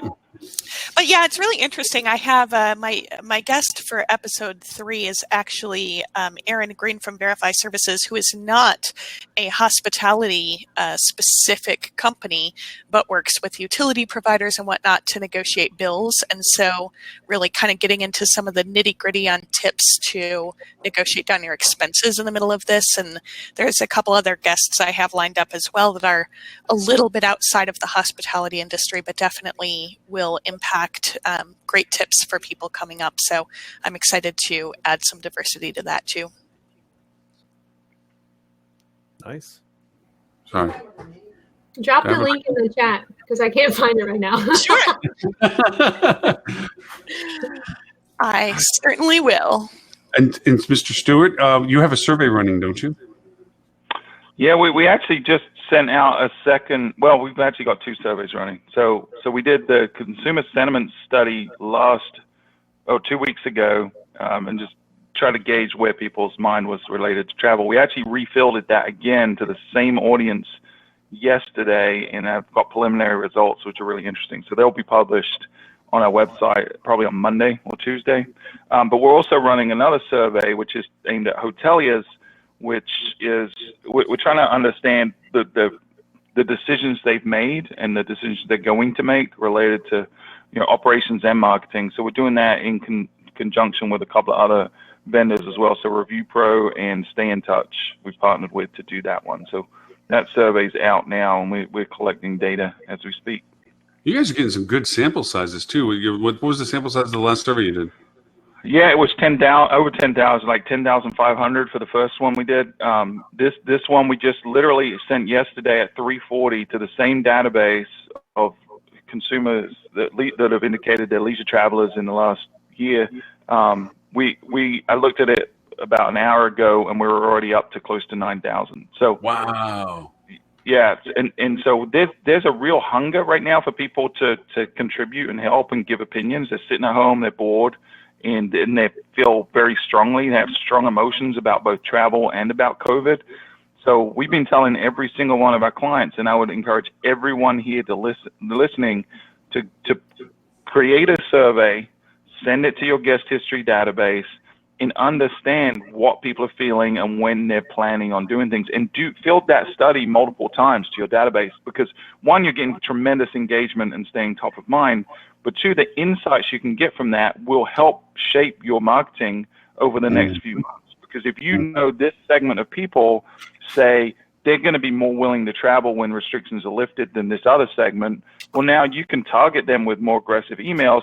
But you can also use that for remarketing lists for search ads. You can also use that for customer audiences on Facebook. So you now know, out of all your guests, who are the ones that are going to be first out of the gate. It'll save you money on your advertising, but also make you a lot more effective. So every hotel in the world right now that's capable of doing this, i.e. they're not a brand and can't do it, should be. So every independent hotel should be sending out surveys right now to their guest history. It's one of the most valuable pieces of insight you're going to get. Yeah, and people are actually willing to respond. Yeah, unbelievable rates. So I said this on the show last week. We typically have hit this database with surveys and the sentiment surveys in the past, and we incentivize it. We'll offer gift cards to folks that fill it out, and we'll do sometimes big prizes if they're drawn, one lucky winner kind of thing. And we typically get maybe 2,000 or 3,000 responses, and we're doing zero incentives on this one. And both times we've sent it within 24 hours. We're probably going to hit 10,000 on this one. So within 24 hours, both times we've hit over 10,000 responses. So people are ignited right now. They're ready, they're charged, and they want to give you feedback. And it's valuable information. To share that sentiment, I'm trying to do my small part in helping share your survey stuff. I was on, I tried to join as many of these coffee talks, happy hours, cocktail hours. I'm a huge fan of, and HSMAI, some of the strong chapters have taken upon themselves. I mean, Arizona does one. Ed, you've been on that one persistently. I've been on the BC one a lot up for Vancouver. And I've been sharing your surveys to everyone I'm jumping on with and, saying, hey, this is the chance. But it's kind of interesting because there's two types of people that are unemployed right now. Those that resent what the company did and those that appreciate what the company's doing for them while they still can't work. Both of them are willing to give an opinion. And you can imagine that there's a definite difference in opinion as to how they see the state of industry or see the state of business or what have you. And it's been, you get a mix of those people on, and then you get a couple of pepperings of people that are still working. And the conversations are very, like the biggest argument, the biggest frustration most of them have is when they left, they don't have a laptop with their contacts. So they don't have their phone with the They literally are out high and dry. They're literally trying to reconnect with the industry they were ingrained with because they were walked away. And it's frustrating as heck for them to try to step back into that dialogue. So when you put these surveys out like this, it's like a breath of fresh air for them of, I get to talk about this stuff or get to join this kind of stuff. And so that's probably a little bit of a help as to why you're getting such great responses that people really they love the industry, they want to participate with this, but they certainly have an opinion. Everyone's got an opinion right now. Yeah. But I know Robert gave us a lot of articles that were all about the COVID numbers and the percentages. Unless you really want to hit on this is another bad week of pain, suffering, and despair. There was some other articles that were more interesting about that. I love that merger article, the revenue management article. I wasn't too keen on. I don't know if you saw that, Lily. The one that it seemed a little too self-serving, like you still need us, and if nobody's running your rates, then you're going to get screwed. I will say that it was mostly done by a bunch of revenue management professionals. So I think that there's balance to be had here. None of us really knows exactly what's going to come out of it, but it is important that you are still keeping an eye on your rates.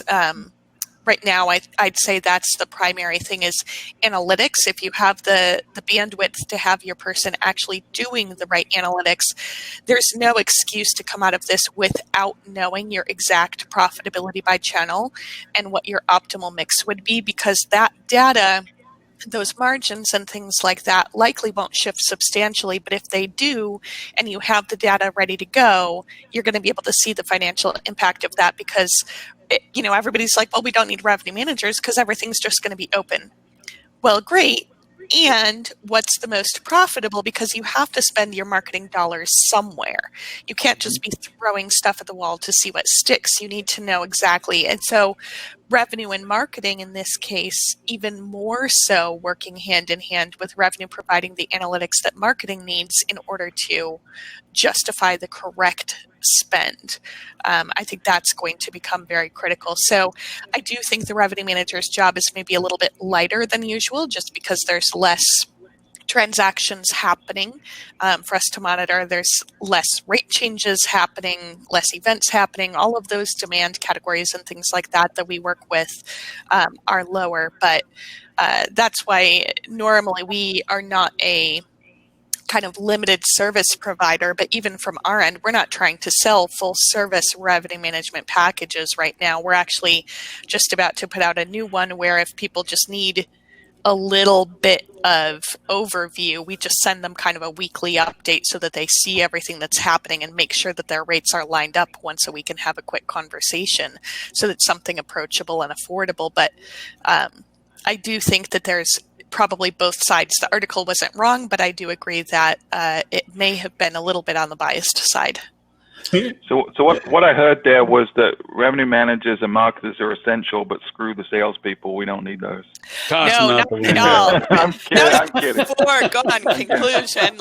I'm kidding. Actually, if I had to choose, right, if there's a limited budget and I had to spend it somewhere, as a revenue management professional, I would spend it on sales and marketing first. Yeah, I'd spend it on sales first, to be honest with you. Honest to goodness, and that's coming from me as a marketer, I would say if you have money to put into something, get your sales team back and create the personal engagement. Groups are booking, especially for the fall, and the great thing is because, well, I guess that's the wrong way to say it, but the advantage you have is so many sales teams have been furloughed that the competition is much less right now. Yep. So a lot of anecdotal conversations I've had about the teams that are still at full tilt are just doing record numbers in terms of bookings, and the fall is looking like it's going to be way stronger than ever before because so much has shifted. Oh, you're trying to put square pegs in. That depends on the market. What's that? Say that sentence. Well, it depends on the market and the strategy, and it's property by property, right? It's if you're being proactive about it, you can be really successful. Just like with marketing right now, if you're proactive with marketing, you can sit at a decent occupancy. If you follow, especially like Loren's tactics that he's employed with a lot of his clients, you can sit at a healthy occupancy by going scrappily at onesie twosie types of opportunities. You got to do the same with sales right now. Yeah. No, question, and because there was a polarity of conversation at one of these happy hours that I was joined in with. There was a guy from Booking.com, a guy from Expedia, and the question came up about pre-purchase rates. And I made the comment that we threw them out the window for anybody that has still plans that are running. I've thrown all pre-booking, pre-purchase non-refundables. Let's put it that way. That we don't have non-refundable rates anymore for now. It's not that I'm against them. It's just right now there's not a sellability to them. So we're not talking about them at all. And that we're offering anybody for cancellation a 30% advance discount, regardless of when they, just let us move it down the road. We'll give you 30% off. And boy, did that get their little hairs up in the back of them, because they're like, no, we're Booking.com is absolutely not. Expedia was a little bit softer about their answer, but Booking.com was like, absolutely not. That's bread and butter. We're not doing that. We still hold true to this. And it kind of lends itself to one of the articles that Robert put in there about with bed hotels. What is it? Where they're keeping they're still doing that advance for wholesalers, that it's still a, hey, you pay ahead, and if you have to cancel, it's going to be penalized. Stephanie, it's fun to have you back on the show with us. What do you and Lily think about? Do you think brands are going to have to hang on to that? Do you think they're going to have to toss that out the window for a while? I think they need to be. I think they need to be flexible. But I have some independent hotels that are, that are big on their whole deposit, and they're pushing it just as hard now, just because for cash flow reasons. And I assume that's probably why the OTAs are doing it too. Because even if people aren't comfortable traveling until September, if they can get them to book this summer and at least get some cash flow going between now and then, it's probably just for that reason, I would assume. The brands have been so, like I said, almost from my standpoint, so many people were furloughed. Like I can't even get I tried to just make some basic content updates on the Hilton site this week, and they just they just deleted my ticket and said, we're not doing that right now. It has to be an emergency case. So I have a couple of proactive clients who are like, okay, let's at least try to get into, spend time on things that we just haven't had time to do over the last however many months. And I can't even do that. Mm-hmm. But hey, I'll talk it, but. Stuart, by the way, I have a brilliant idea that will save the universe. You just need to I'll build be the it. judge of that. Okay. Make a freaking gift certificate program from a hotel that's affordable, please. There's Yeah. a couple. Huh? There's a couple. What? No, there's not. There's some out there. Nope. No, there's not. Nope. Okay. How much you want to bet? Okay, go find me one that doesn't cost me at least 3 to 5% on fees associated with what they sell, plus a flat monthly fee, plus merchant transaction costs on top of that. Yeah, go ahead. Challenge accepted. You want to look at voucher card? You want to look at I Look at Me? Trust me. I have 14 different platforms I've gone through, and all of them have stupid amounts of fees. And if you find one, I'll just shoot myself, but I'll be happy. Nothing like giving Ed a challenge because he knows you're going to see find that it. look of determination. He's going to have it for you in about 5 minutes. Yeah. Lily, do you have any insight? Do you think the brands are going to change how they do their advanced purchase rates and non-refundables? Well, historically, I don't see the brands doing much to change at all. They really like to do things the way that they do them, in my opinion. And so if they do, they'll probably do it kicking and screaming a little bit, because it wasn't that long ago that they just increased to like 48 or 72 hour cancellation periods, depending on the type of hotel and which brand, from the normal 24 hours. So I feel like they've been going in the more restrictive direction than anything else. I think that if they're smart, though, with their consumer sentiments, that they will maybe add that. I've long thought that part of a loyalty program, maybe make the loyalty program a little bit more restrictive, but have flexible cancellation terms as part of the loyalty program. Maybe not for every guest, because that, honestly, like of the brands that I'm loyal to, meaning mostly Southwest and Amazon, a big portion of that is because I can change my plans at any time, which I do frequently, or used to. Now all my plans are about staying home. But Southwest and Amazon allow me to change without having any sort of fees. I can do it at the last minute. So I think that those are the types of things that really make people genuinely loyal to a brand, as opposed to the fact that right now I can almost guarantee you that most people also have a card for Hilton and Marriott and IHG all in their wallet, and they just stay wherever it suits them. Although if they have a few more points, they might make a decision between the two in a majority of cases.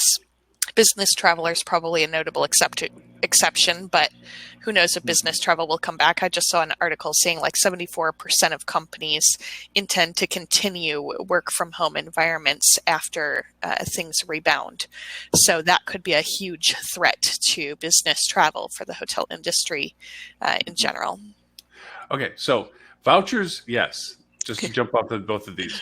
I've looked at both of these. Can you tell me whether I can readjust the value of the voucher if it wasn't fully redeemed?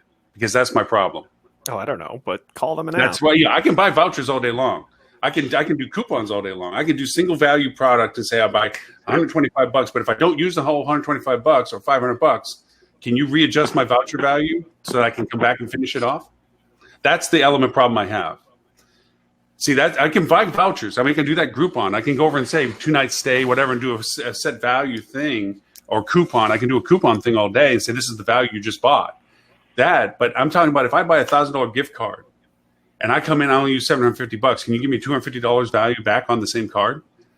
I don't know. You just asked me to find you something cheap. That's vouchers. Those are gift certificates. I mean, there are ways to do that by just issuing a new coupon, right, with the balance. I would go that route versus getting into physical gift cards and things like that. No, it's not physical gift cards. It's not physical. I don't want plastic cards or nothing like that. No, but what you want is sophisticated, but you don't want to pay for the sophistication. Yeah. Like you want a payment gateway basically that can handle this stuff, and that costs money, Loren. So you said you wanted cheap that could do what you wanted to do. That's vouchers, my friend. Okay, I have a cheaper version, but the people haven't updated their website since 2006. It still has the little Apple Shadow buttons that have. Yeah, I know. I gave you one that would also work and was cheap. So. Yeah, the idea of it was that if I bought a gift certificate, not to send them a card or anything, but give them a locked redemption capability, whether it be a QR, barcode, whatever, or even snail mail stuff, they come in, and then if they didn't use the full value, I would be giving them the balance value back onto whatever that vehicle was. Why don't you just give them a different voucher for whatever's Yeah, left? just give them a new. That's the old-fashioned way of doing it. You're absolutely right. That is my baseline. So. Okay. So We'll just say if I get you 30%. correctly, and excuse me for like really digging into this. So there's a way you can do it with the cheaper platform, but you don't want to have to do it that way. You want the better platform, but you don't want to pay for the better functionality. No. The platforms that are out there. I just want to ask this because honestly, this is that's why not what I told. That's not what I asked for. What I asked for was because that was what happened to channel management. Nope. What I asked for was an affordable means of doing it because these gift cards and vouchers are based on a percentage of sale. Yes, because that's a sophisticated architecture to manage it. The answer is yes. There is a cheaper way to do it, Loren, but it comes at a price. And the price is you have to do it manually. Mm-hmm. And that's what I've been doing, really, honestly. It has been on a platform called PrestoMart where we were able to facilitate the problem done. Nope, but the PrestoMart platform is a bad platform because it looks like. Then look at one of those. They do the same thing. So the only problem we have now is that Loren's still whining. But the that's about it. That's all I got. Okay, you know? We're good. Yeah. You didn't give me an answer, but I'm still whining. I gave you an answer. We did give you the answer. We gave you the exact answer. To Ben's stuff because hi, Kat. I won't go look at Ben's stuff because Ben's nicer than both of you. So I'm just going to go look at Ben's stuff now. Ed's in a feisty mood today. I am. Well, you know what it is honestly, it's why I got out of the channel management business. Was that attitude of everyone wanted what EasyYield did, but didn't want to pay the premium for it, while not understanding that the reason it was so much better than the other platforms was because most of that premium went to R&D. Mm-hmm. See, but again, these vouchers aren't solving my problem, so it's not the solution. I don't mind paying. Your problem requires a better architecture, which costs more money. Nobody has the solution. What e-Giftify? You said they do. They just cost you 3%, and that was your problem. Right. Even the voucher one, even the voucher card and so forth is doing what these are doing, which is I have to buy a set amount, and that's it. E-Giftify? Huh? E-Giftify. E-Giftify. Let me look at that one. It's what Benchmark uses for their gift card program across all their properties. I just wanted to remind you guys that we have an audience. Just an FYI. Hey, they said you disagree. So we're repeating the audience. But anyways, all right, back to Article Land. Pick something. I'm going to jump off. I have a call, so happy Friday. Happy Friday. Thanks for jumping in. Have you guys talked about, I know I didn't come on right away, have you guys talked about Marriott's debt raise that they did? No. I mean, it's super interesting what happened there. Hey, can you briefly explain it, just in case someone hypothetically hadn't read the notes for the show? Oh, actually, I wasn't going off of that. I was actually going off of a conversation I had with a banker friend of mine who talked to me about how that debt raise went down, which was super interesting. So Marriott went to put out a bond raise for $600 million in debt. And they were doing it as a downgraded entity. So they actually got downgraded below investment grade, which means the bond yield they had to offer was bigger than they would have, had they raised the money like last fall. So because of that, because of this 5% spread that got added to this bond yield, the demand for the bond went through the roof because everyone's looking at Marriott as, okay, they've been temporarily downgraded because of the situation of their industry. So yeah, I'll take a 5%, coupon on Marriott all day. So they ended up oversubscribing it by $1 billion. They ended up raising $1.6 billion. It's kind of connected to the Rutrow portion of it a little bit. There was the article about Marriott's financial decision outlooks, depending upon current trend. When you don't have assets, the bond market is all you've got. I mean, that's the problem that Marriott had. And that's the problem with any of the brands that went asset light is when you get into a situation like this, you don't have the ability to raise traditional financing because you don't have assets to leverage. No, It used to be that Marriott would have just gone and leveraged the World Center and, their other big assets and just take a mortgage on them. But the bottom line is the fact that they don't own any assets. They had to go to the bond market. Not that listen, if you saw what they're paying for interest on this, you'd be happy to take that interest rate all day, any day, because it's still a really good interest rate. However, it's not the interest rate they would have gotten last year.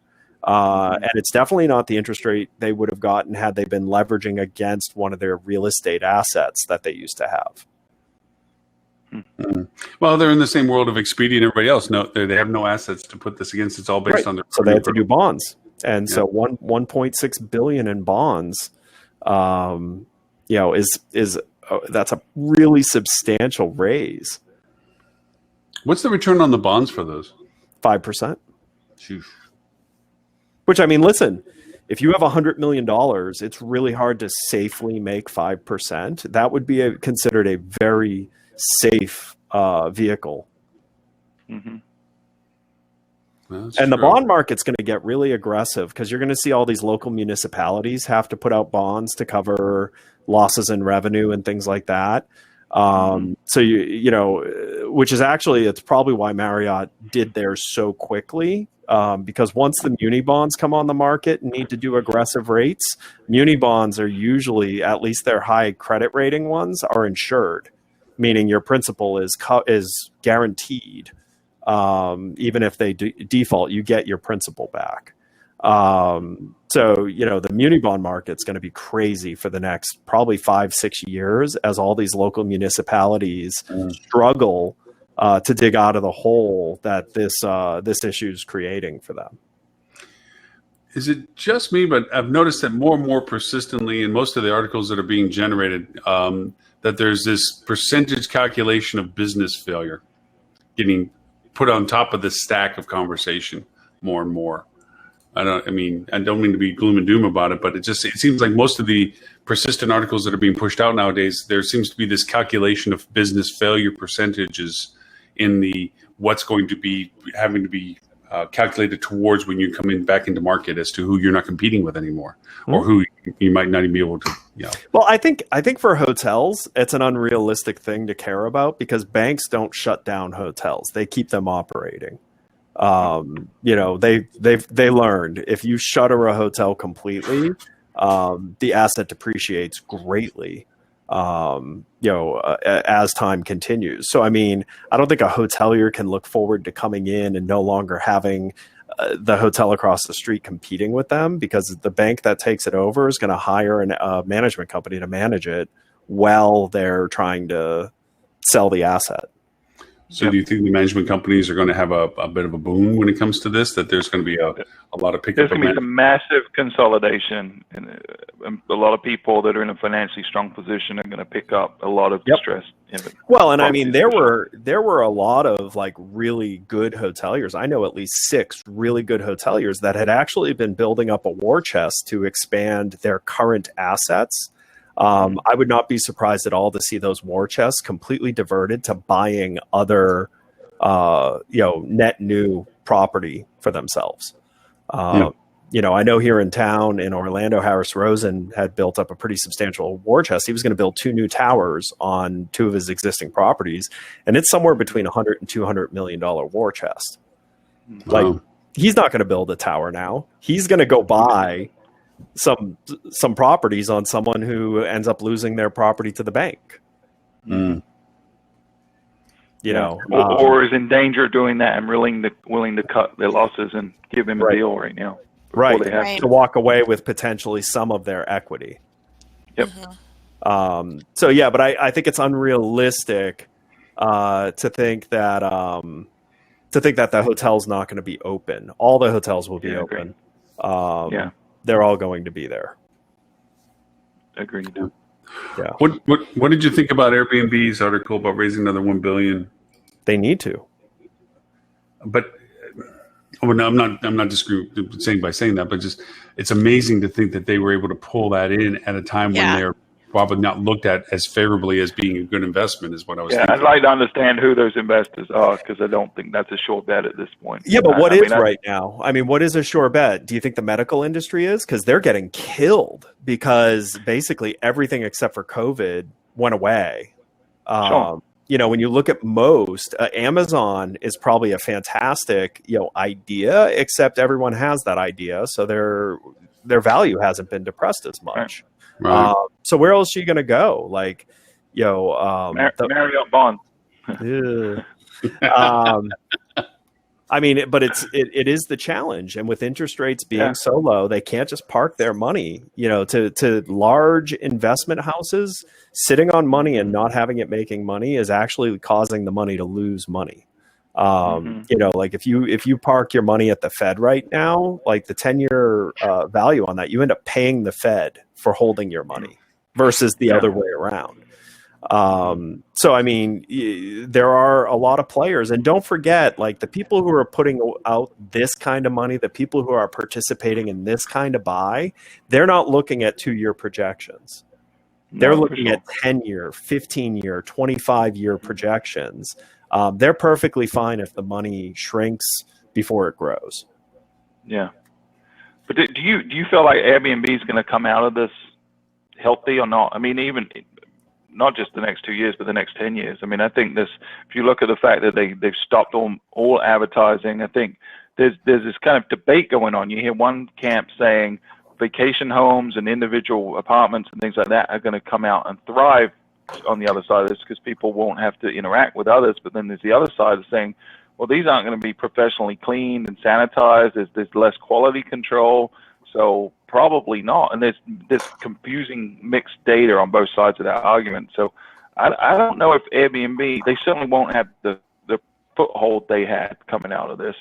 But do they even survive as the market leader in the long term? I don't know. Do. I don't think they guarantee. do. Because I'm guessing, and I haven't looked, but I'm guessing they furloughed the majority of their staff. You would think that. I mean, they definitely stopped all advertising. Right. So when you look at the expense, the P&L of an Airbnb, where's their money go? It goes to advertising. That's their biggest spend. And I would imagine payroll is their second biggest expense. Okay. So they don't have traditional debt. So they're not, borrowing money from Wells Fargo. They have investment grade debt. So they're just doing forbearance agreements on those. They're not making those payments right now. So chances are they're super close to probably cash neutral on burn rate. Yeah, maybe so. So that, I mean, if they're doing it effectively, that should be the situation they're in. So they're not taking hits. So you think this is a war chest build up for advertising, that they're just making sure they have the cash to just be able to pounce into the market? Yeah, because all the other concerns Stuart listed, you can message your way around that. I mean, you easily just put out, I mean, quite honestly, if I was Airbnb, I'd be arguing that we're cleaner than hotels and we're safer than hotels because we're further apart than hotels. But how can they argue more cleanliness when that's in the hands of their hosts and they don't have any way to guarantee it? They're marketers. They can say it, and they can mark hosts that have told them that they're doing a better job at cleaning, and then that's their only requirement, guys. I mean, that's actually the part of the beauty of their business model is the thing that makes them evil, which is they're just the marketing entity. That's really all they are. So they can say they've put out massive training to all of their property owners, and these property owners went through and certified to this cleaning type. So they're a certified blah. But it's not based on facts. It's based on psychology, completely psychology, and they're masters of that. They've done a really good job. And it's going to be the same thing. I mean, it's going to be the same thing with Booking.com and Expedia. Listen, what needs to happen is a war of psychology, and you're talking about the strongest entities in psychology in our space. So I have a question, and a legitimate question, not trying to get to a point or anything like this. Is a potential in our new world order as we get out of this process, and you talk about regionalities of hotspots, and this isn't going to go away until there's a cure, so to speak. It's never going to be a cure. Speak literally if there's not a cure. So there's going to be this kind of like where the bomb drops, and that region all of a sudden turns toxic, and nobody's going to travel to it, and people that are there want to travel out of it. And we've learned that we can work from home for some substance of our economy and so forth. Do you feel that long-term stay, maybe even Airbnb long-term monthly rentals and so forth, turn into a different dynamic where, okay, and I'm not promoting any badness, but say Orlando gets hit with a resurgence, and you're like, you know what, cities, let's just get out of the city. Let's go to Atlanta for a month. Get away from this. Atlanta doesn't have it happening. Guys, and we now go to Atlanta. I mean, this mobile movement thing starts happening because, hey, I can work from there. My wife can work from there. Let's just get out of this dead zone and let's go someplace else until it goes away, and then we'll go back to our home. Do you see that as being something? No, because let me ask you a question. Where's the last place that the plague broke out again? The last place at the plague? Somewhere in Europe. Yeah, and recently they've had a breakout of the plague. Yay. Other major serious diseases that are super dangerous break out constantly in hotspots. Once it's not a global issue, it will eventually die down. Once its death rate is more controllable, it will go the way. Right. I'm talking about before then, the up to that point. Yeah. What caused a lot of this was the unknown and the risk of, holy crap, it's super contagious. So it being super contagious and it's unknown, like why or how it's killing people and how many it's going to kill, that is what caused this issue. Once the data from that is all out and understood, which will be 6 months to a year, you'll get real initial findings of this. When you add a known factor to this issue, it will greatly decrease the reaction that is given to breakouts of this.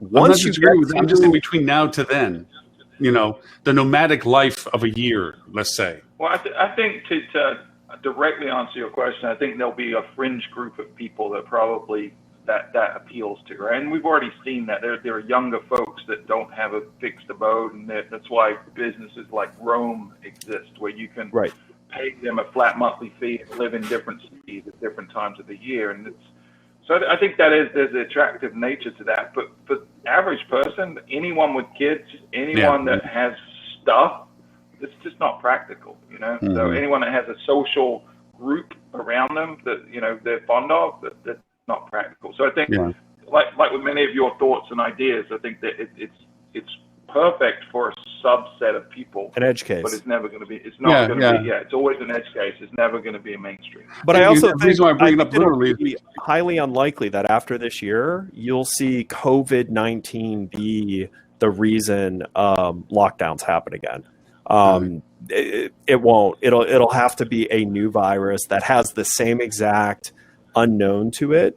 Otherwise, it will be, much smaller, even big outbreaks. Because again, once it's known, once the data is solid, the problem is the data is not solid right now. Once the data is solid and reasonable treatment exists, which is not a cure, because by the way, we almost never cure viruses.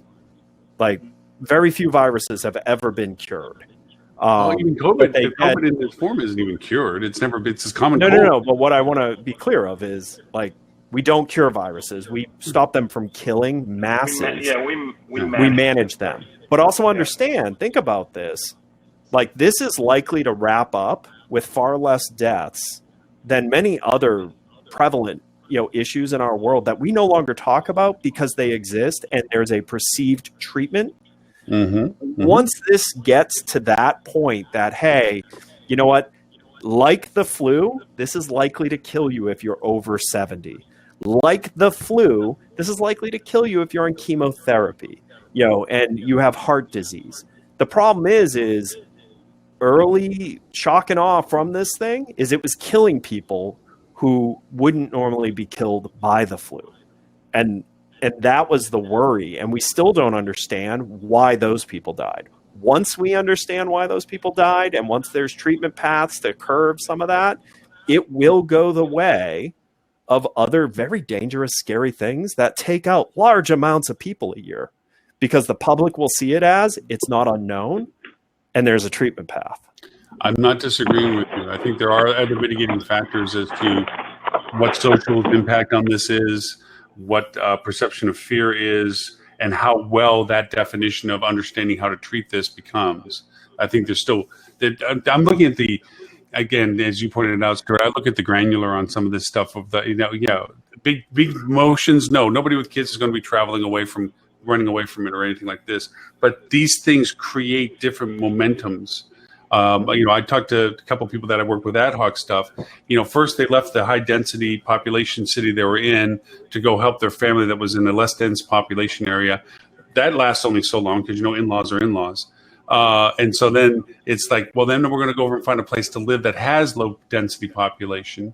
And yes, it's affordability that we can find something like that right now. But then that's only a temporary. Literally, they can put their stuff in a U-Haul. So why not? They've learned to be mobile like this, and that can create its own generational thing for a while where people, until this gets settled out, and it's not a lot of people. I'm not thinking that, and I'm not by any stretch. I'm just throwing out the question of it, is that we're going to create different modalities of normal out of all of this. But here's the problem, and I'll give you a perfect example that is close and near and dear to you. Has the Florida Keys grown or shrunk in population over the last 20 years? And they stay the same. Because it's at capacity, isn't it? Yeah, there's no place to go. How many times have those people been wiped out by storms? Oh, 2 that I can count for certain. Can you even get reasonable insurance living there now? Oh, not reasonable. And yet, people still live there. Oh, yeah. Okay. They're having the time of their lives right now, by the way, because you can't get there. But there's a high probability that in a 10-year span, you will get hit by a major storm in the Florida Keys. And yet people still live there and want to live there and want to move there, even though history shows that quite often these islands end up getting water from edge to edge because they're so low. I'll even add to your point. There's places you can't even build anymore because they're already tabled to be underwater in 50 years. You can't even build. Right. And yet there are people who, if you let them, they would build there. Even telling them this is going to be underwater in 50 years. Just put taller stilts up. Just like there are people now that would be staying in hotels in their favorite tourist destination if the law allowed them to do it, if they wouldn't shut it, Yep. There's always going to be, people, especially to Ed's point, I think once people understand a risk better and they can weigh up the risk versus the value, they're going to make decisions that are going to favor them. And I agree with Ed. For the most part, I think it's going to take a while to get to the point he's talking about because the media sensationalizes, but I do think we're going to get back to where COVID is a thing of the past, not something people worry about on a daily basis.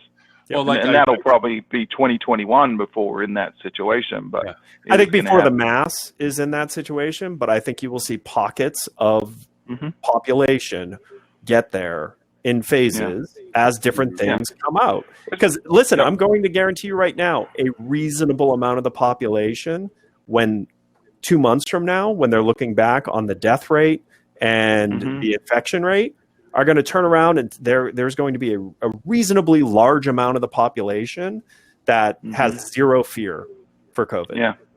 Yeah, and I would say the sample size of one being me, I've even started thinking differently in the last 2 weeks. As data comes in and as you start to realize the actual risk in terms of one, contagion, but two, the extreme symptoms, and as more treatments come out, it's definitely changing my opinion. But I would never, a week or 2 weeks ago, have considered a Disney vacation anytime soon. Like I would think I would be years away from that. But now, a conversation with Ed that happened last week where he said, hey, they're giving away the meal plans with the tickets right now. I'm like, that's a very attractive value proposition for me. It's the best package offering Disney's ever done. I thought being able to see Ed in person would be the real motivator. Just get down to Orlando. Well, there's multiple factors, right? So it's like I get a lot more value. The chances of it being packed are very low. So the experience is probably going to be better because I wouldn't be waiting in line. I know that Disney's probably going to be looking at what they've done in China, they're putting in a lot of protocols to at least reduce the risk, certainly not eliminate the risk, but reduce the risk into how they operate. So I'm like, this could be the best opportunity to go to Disney this year that I'm ever going to have. And 2 weeks ago, I wouldn't have even thought that way. Nope. But the data is showing that we're understanding more. Where, I mean, all the latest stuff on figuring out how to keep a lot of the people who are heading towards needing to be on a ventilator, how to keep them off a ventilator. Like, God, that's going to make a huge difference in how many people die, because being on a ventilator is tricky. Even a healthy person, if I put Stuart on a ventilator today and let him stay on it for 4 days, there would be high risk keeping him alive, trying to get him off the ventilator, even though he wasn't sick. So, you know, there are certain thresholds that will greatly reduce the very scary aspects of what we were facing. So I also don't want anyone that's listening to this to think that I think we didn't take this, or we took this too seriously. I actually think we did a fairly okay job managing. A fairly okay job. I don't think anyone could have done a great job. Yeah. Like, I really don't. I don't think anyone would have killed it, because first of all, we live in a country where it is illegal for the federal government to shut down the country. See, that wasn't an option. It wasn't. Same thing with opening it back up. Federal government can't force states to open back up. It is always going to be state managed. Did some states do a killer job on this versus others? Yep. Absolutely. But the bottom line is this was unknown. There was tons of bad information as it was coming over to us. There's still a ton we don't know. And from a medical treatment perspective, if you look at it, the flattening the curve appears to be working. This social distancing to flatten the curve appears to be working. Don't forget, that was to buy us room to figure this thing out.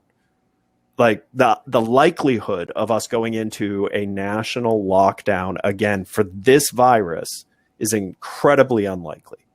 Yeah, I agree. Especially as we're preparing for it, right? We're preparing with more PPE, with more ventilators, with better treatments, with more knowledge.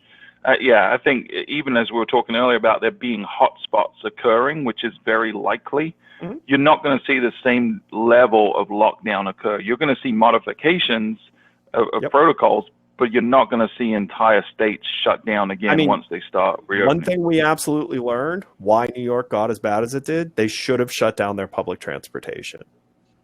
Had they shut down their public transportation, they probably would have cut this much faster. But they left their subways and everything open and just asked people to socially distance. I'm sorry, going into a New York subway car, I don't want to touch things in normal times because they're disgusting. So let's be honest. I'm going to go John Lennon on you, though. It's a shame as a humanity that we can't tackle single projects with the clarity that they seem to have tried to tackle this.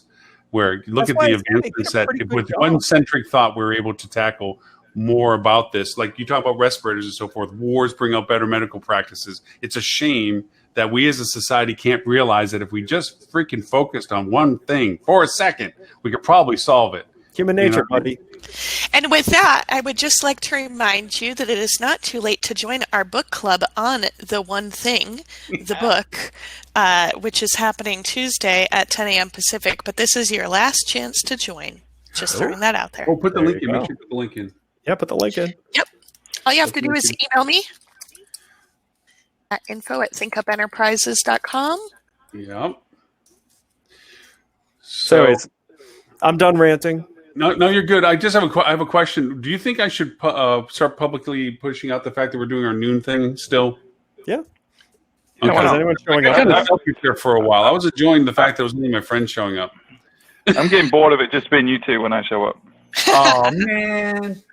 I like talking to you, Stuart. By the way, I'm hosting at 4:00 today a Zoom cocktail happy hour with Lore Agency and Navis, and everyone's invited. So 4:00. It was fun. I joined last week, and they volunteered me to host this week. So are you gonna do it on Zoom? Yeah, it'll be on Zoom. They Lore already had an account set up for it. Oh, so. okay. Yeah, send me the link. I would love to come in and interrupt it for you. It was fun. Fun piece. Yeah. All right. So I'll advertise for next week on the. I think you should. I'll advertise for next week, and we'll broadcast it out. See if we can get other people too. Because I was just, like I said, BC was keeping me company when you guys didn't show up the past couple of days, which is kind of fun. Been talking to a lot of people out of BC, and they've been doing their once a week thing and stuff. It's been kind of fun to really get, if anything, not just to keep the company, but just to get the feel of people's perceptions on stuff. I mean, it's interesting. Different groups have completely different perspectives. You can tell there's like these little echo chambers of communities, and they all think the same way, but then you go to another community of people, and it's very different. It's been really interesting. Yeah. Hey, I've got to jump, folks, but it's been my absolute pleasure. So can you send me the Zoom info, Ed? I just threw it up there on the chat, Okay, got it. Stuart. Yep. It's also on my LinkedIn. I posted it on my LinkedIn. So I will try my best to do it. cool. Yes, podcast, survey, all that. Where's the link? I'll put the links in the show notes, obviously, but yeah, I don't actually know the link to the survey because we didn't set it up. So what I'll do is I got it. I'll put it up in the show notes for everything as well. There you go. That would be great. Yeah, because I've been telling everybody and pushing it around. I've been trying to repost it and stuff like that because I was trying to be helpful and kind and courteous and all that kind of cool stuff. Are you using the fuel tracking so we get all the credit for the submissions? I did. I shared shared. I just gave you the link you had. I shared the fuel. I shared Get all the traffic you want, process. dude. I don't. There you go. I appreciate that. Yeah, so if you're in the hotel industry, obviously you are because you're listening to this, then fill that out because we're interested in knowing what you did and why you did it and what you're doing next. So, and then we're going to share all that information and push it out as a study and give that to anyone that submitted as well. So you get some insight into the rest of the industry. And I got to run too. I'll see you all. Ed, thanks. Flip two. Flip two. Ed StOnge. Bye. And eventually on the Fuel podcast, he's going to make an appearance, but he refuses to give me show notes. So, no show notes. His loss. Yeah. Wait, Lily, I had one suggestion about your podcast. Yeah. Instead of having it the long name, just have it, things up /podcasts instead of the hospitality revenue management. For the URL? Yeah. Just what do you think, Stuart? Is that a good suggestion, or do you think she should keep it the way it is? Oh no, I'd keep the keywords in there, man. Doesn't it keep the SEO? Yeah. How about a redirect? Just do a redirect off of doing a things up /podcast, so you can call it, but then it goes to it, and you still keep the indexing off of the term. Yeah, maybe that for verbal communication, it might be better to have a short URL. Yeah, because when you refer to it, the irony of Loren telling someone else to have a shorter URL is amazing. You should see my redirectory, dude. My redirectory is rocking. Yeah. All right, guys, I got to jump. If anyone wants to learn about us, fueltravel.com, or if you want to listen to the podcast, fueltravel.com/podcast. And not only do we have Griffin on, we're recording today, so that'll be up early next week, but we also have the lovely Lily Mockerman going to be recording an episode next week. So that's a crossover event of the century. That's right. And just to add a little clickbait, I'm going to tell you why you should all drop your prices. Oh, foreshadowing. That is very clickbait. I love it. All right, guys. Take care. Have a good weekend, everyone. Thank you. Thanks, everybody. Take care. Thanks, Lily. Oh, before you go, so we had Lily Mockerman. We had everybody there. Ben, good to have you. Thank you. Next time we'll see if we can grab you on the camera. And we'll see everybody. Sandra, bye. And Ben, I'll talk to you next week. And thank you for the link on the voucher. I'll go over and dig into it and see if that gives me my answer.